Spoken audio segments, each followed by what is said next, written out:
حدیث نمبر 6522 حضرت سلیمان بن سورت رضی اللہ عنہ سے مروی ہے۔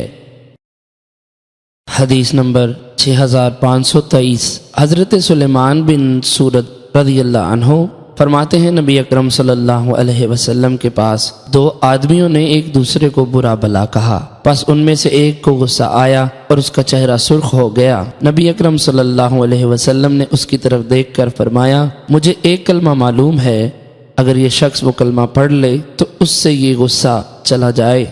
وہ کلمہ اعوذ باللہ من الشیطان الرجیم ہے۔ جن لوگوں نے حضور علیہ السلام کی یہ بات سنی تھی ان میں سے ایک شخص اس آدمی کی طرف اٹھا اور کہا، تمہیں معلوم ہے حضور علیہ السلام نے ابھی کیا فرمایا؟ یہ فرمایا کہ مجھے ایک ایسا کلمہ معلوم ہے کہ اگر یہ شخص وہ کلمہ کہے تو اس کی یہ حالت دور ہو جائے۔ وہ کلمہ اعوذ باللہ من الشیطان الرجیم ہے۔ اس شخص نے کہا، تمہارے خیال میں پاگل ہوں؟